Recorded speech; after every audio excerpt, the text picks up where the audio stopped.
You're listening to the Vibrant Vision Podcast, a podcast designed to help you get clarity, increase your confidence, and cultivate the most important connections so you can have the impact you were created to make. I'm your host, Amanda Kerrigan. Now let's get to making that vibrant vision a reality.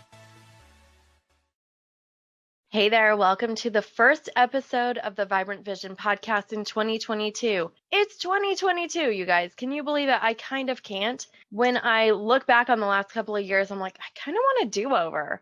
I kind of want a do-over on 2020 and 2021 because I feel like I lost those years. And I don't know if you feel that way, but I really feel like I lost those years. But then again, when I look back, I'm like, maybe not. Because when I evaluate my life, 2020 and 2021 were two of my best years I've ever had. And I really don't see 2022 slowing down for me. And if it hasn't been this way for you, believe me, I get it. I completely understand. I've mentioned on this podcast before that 2017 was my worst year ever. And frankly, when 2018 came around, I honestly could not figure out how I was going to turn it around, how I was going to make 2018 better than 2017 because it was just that bad and that traumatic. But fortunately, I did. I had a lot of help, and you can do this too. And the best way that you can do this is by setting the right goals. I know there's a lot of talk right now about New Year's resolutions and hashtag resolution fail. But if you want 2022 to be your best year yet, you really have to set good, strong goals. And that's what I want to go over today, because this is the concept that I use in my personal life. It's the concept that I use with my clients, and it's going to really help you. So let's dive right in.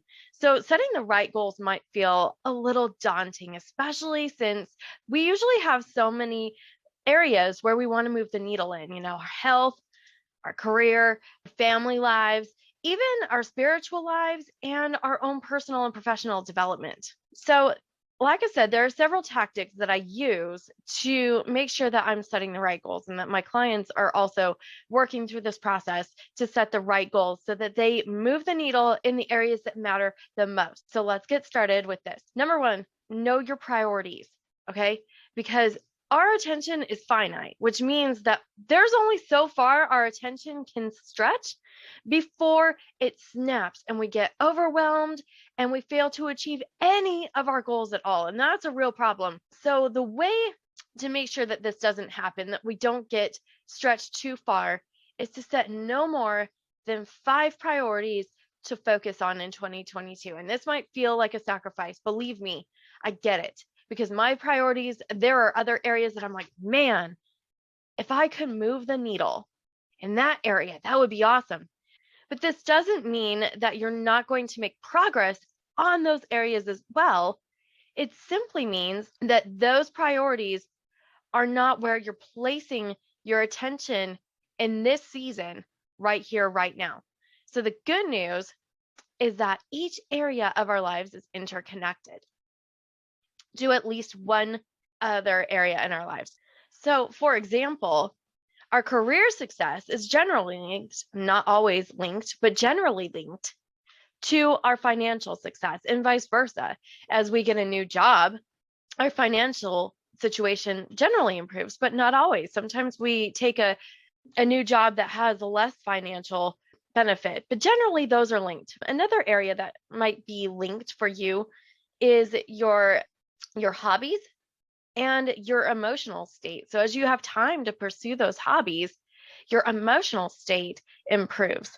So maybe you choose to improve your hobbies and allow your emotional state to naturally lift as you pursue that hobby. That's what I'm doing this year. I've got a few goals that I know are going to provide that emotional lift for me. So I know that emotional is not a priority because the other priorities that I've set will also improve my emotional health.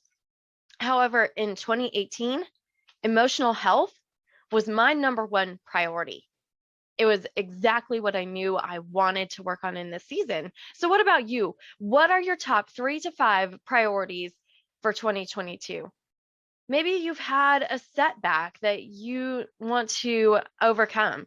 Maybe it's a setback with your health. Maybe you gained a little bit of weight during the pandemic. I have a friend who jokes about his COVID 40, and he says, this is something that I really want to change going forward. Or maybe you're like me and you've had some unexpected financial obligations and you want to get financially fit again. Or maybe you have a relationship that you really want to strengthen, a relationship with a spouse or a teenager. Just take a couple of minutes to identify those top 3 to 5 priorities. So now on to step 2. Now that we've identified our top 3 to 5 priorities, this next step comes out of Stephen Covey's 7 Habits of Highly Effective People. And I'll put that link in the show notes, but it is begin with the end in mind. I love this step. I've talked quite a bit in the podcast already about visioning, and this is just an informal statement. By the end of the year, I want my physical health to look like this. I want my emotional health to look like this. I want my finances to look like this.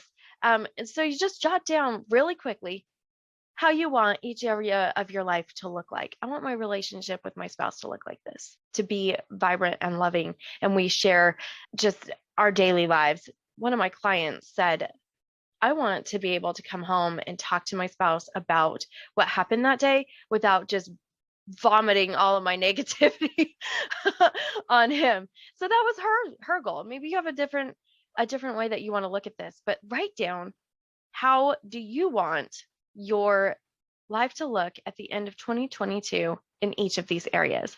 So that's step 2. After you write down your priorities and then what you want each area to look like, our third step is for each priority that you've set, write down any goal that comes to mind with no judgment. This is a brainstorming activity, and a lot of creative ideas will come out of this. One of my favorite goals that I'm super excited about this year came out of this activity right here, and my clients feel the same way. I mean, we just start brainstorming in our sessions and they just get so excited. They're like, I could do this, or I could do this, and it's just very, very fun. So have fun with this step. Write down any goal that comes to mind for each of your 3 to 5 priorities. No judgment. And remember, nothing is set in stone right now. This is just a brainstorming activity. This is just a process to get you thinking, because in the next area, we're going to only set one goal that you come up with. So for example, one of my goals is to work on my musicianship this year. Music is a central part of who I am. I know I've talked about this probably ad nauseum, but I love music. And so generally I will have at least one goal around music. And I wrote down several goals. I could take courses, I could take lessons, I could learn a specific keyboard technique that I'm really excited to learn. I could learn one new song a week and then record videos to track my progress. There's all kinds of goals that I could set. I set one goal, not all of those goals. And I'll come back to this list next year and say, wow, what ideas did I come up with? So if I set all of these goals, that would be overwhelming. But I encourage my clients, and I'm encouraging you now, to set one goal. And then we will go through the steps to evaluate to make sure that that goal is the right goal and that it's set well so that it inspires you. So that's our next step. So now that we've set some priorities, our top 3 to 5, we've determined what we want the end to look like. We're beginning with the end in mind. And we've brainstormed a few goals for each of those priorities. It's now time to make those goals smarter. This is really where the rubber meets the road, and it's really the most exciting part. So here we go. As first, I want you to choose one goal from each of your lists, just one goal from each priority that you want to set in 2022. So you should have 3 to 5 goals that you're really doubling down on. Okay? If you have more than that, you might get overwhelmed. Sometimes, I'll set up to 8 goals, but those goals really have to be interconnected, and I have to have a real action plan to achieve those goals.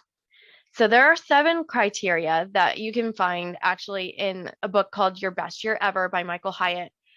He's really the authority on goal setting, and I love this framework. I use it all the time with my clients, so I'm really excited. Now, you probably have heard of the SMART framework. It was used in GE in the 1980s, and that is specific, measurable, attainable or achievable, realistic, and time-bound. It's a good, solid framework, but it's missing a couple of things that the SMARTER acronym that Michael Hyatt's framework addresses. So first of all, I don't like the name achievable. Let me tell you, I've set some goals that felt pretty dang unachievable, meaning that I had no idea how I was going to get from point A to point B. But those are the goals that I really achieved, and that's because I knew. It's like I'm going to have to really work hard at this goal. And you know what? I might not have achieved those goals. They might not have been quote unquote achievable, but I got so much farther on those goals than I ever would have gotten if I had set something that was achievable to me. And the same goes for realistic. These are really interconnected. And a lot of times people will set realistic goals and they think small. They hold themselves small. In the 1950s, you've probably heard this. It was considered to be impossible to run a mile in less than 4 minutes until Roger Bannister did it in 1954. Then, all of a sudden, there were tons of runners crossing the finish line in under 4 minutes. Why? Because it was proven to be realistic. So our boundaries only exist in our minds. And this is what's known as the Bannister effect. He was so impactful that it really was named after him. He broke through such a big barrier. So let's break some barriers with the SMARTER acronym. So go through this process with each of the goals that you've chosen. And again, you can find this in the book, Best Year Ever, and we'll make sure that's in the show notes. So the first thing is following the SMART acronym, specific. Your goals have to be specific, meaning that you need to know what the outcome is or the big picture is, the big difference that your big, hairy, audacious goal is going to make. So what does get healthy look like this year? Or maybe lose weight. How much weight? Or maybe have a better relationship with my spouse. Well, what does that look like? What would make you achieve that goal quickly? So for example, if you want to lose weight, my client set a goal to lose 10 pounds by March 31st, 2022. That's a realistic goal for her, but it's also risky, which we'll get into in a minute because she's like, I'm not sure exactly how I want to do this. If you want to improve your relationship with your spouse, go on a weekly date on Friday nights. Or would it be do the dishes without asking? That's something your spouse really wants you to do. That might be a specific goal. Okay. The next one is measurable. How will you know when you've achieved that goal? In our lose weight example, there's a big difference between lose weight and lose 10 pounds. It's measurable. You know, because your scale is going to tell you when you've hit that goal. Also, can you measure going on a date with your spouse every Friday night? Well, you look at the calendar. Yeah, I did that. Okay. Next is actionable. Not achievable, but actionable. And we know our goals are actionable when we know that there's at least one action that we can take. Maybe it's consistently like a habit goal that we can take so that we can achieve those goals. So for example, I have a certain number of clients I want to serve one-on-one this year. And it's a pretty big goal. And I'm super excited about it.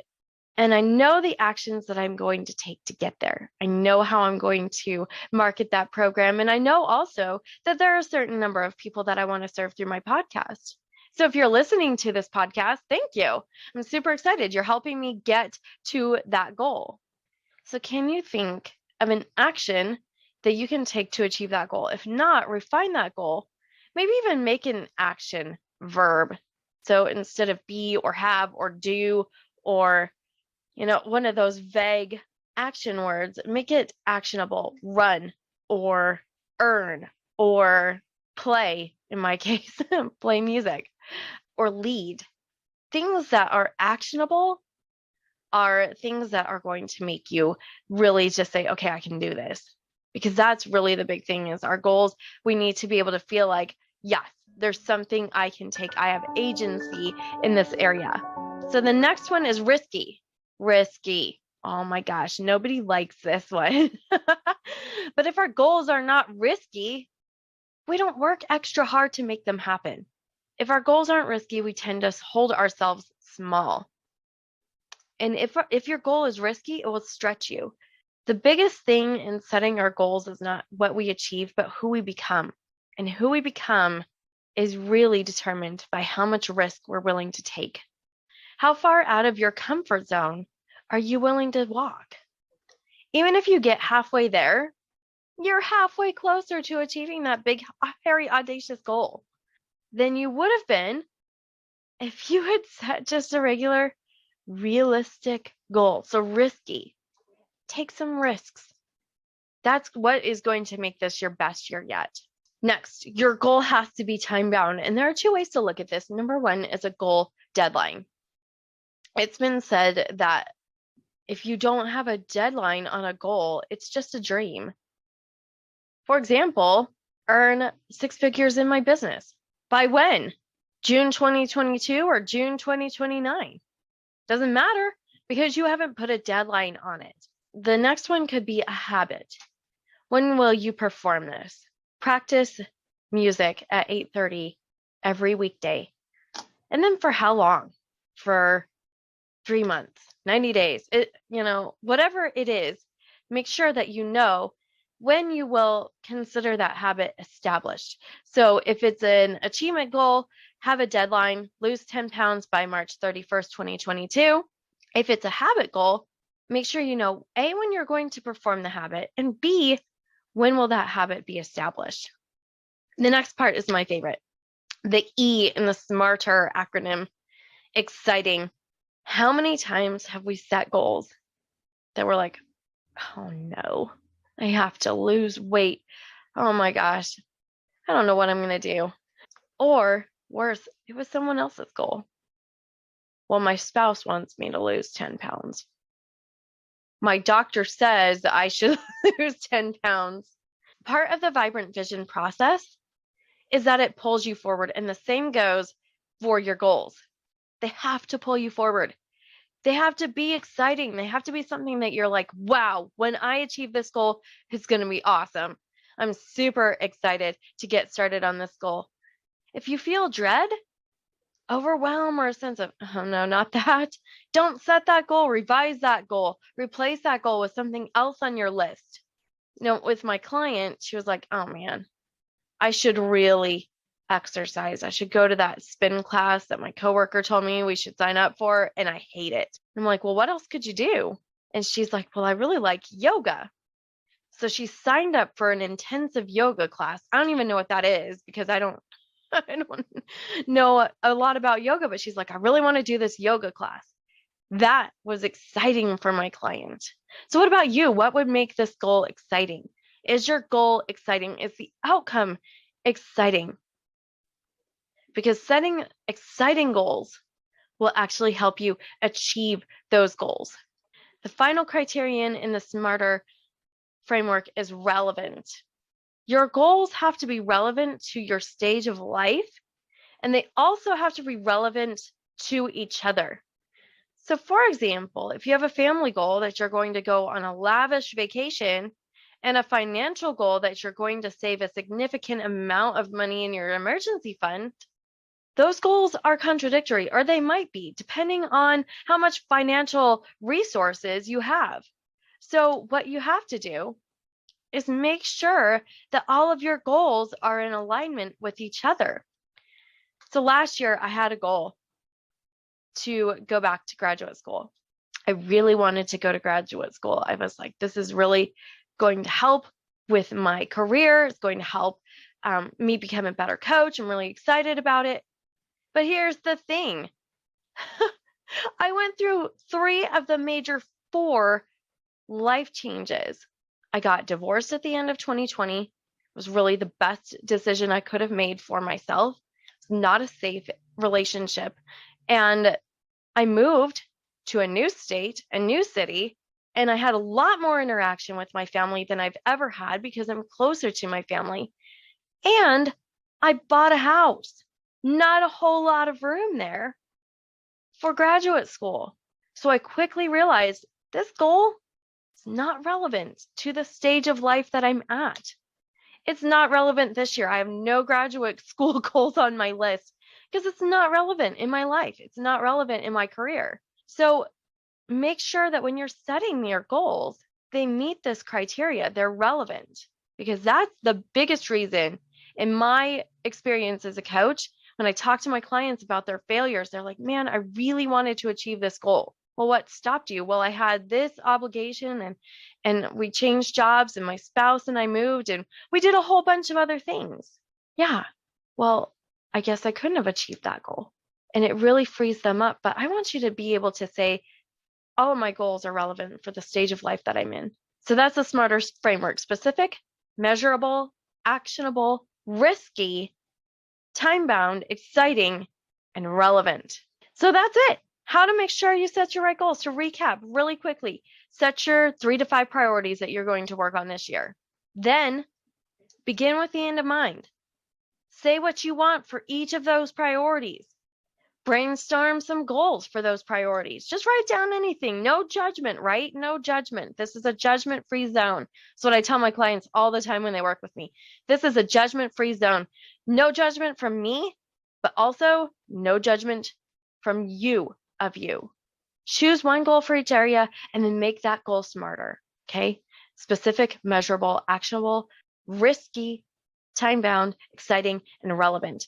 All right, you guys, if you've enjoyed this episode, would you do me a really quick favor? Would you please just share it with one person who also needs to set the right goals for 2022? And if you need some help, if you're really struggling, you're like, man, I've gone through this process and I just don't know what goals to set.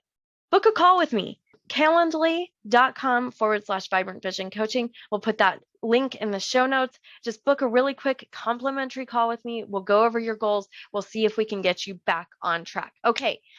Thank you so much for listening, for hanging out with me. I know that you have a lot of things to do, and I just love hanging out with you.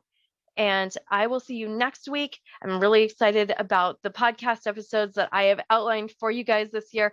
I'm pumped. I hope you're pumped as well. And I just want to wish you the best 22 that you could ever have. I'm super excited. Let me know if you have any questions, and I'll talk to you next time.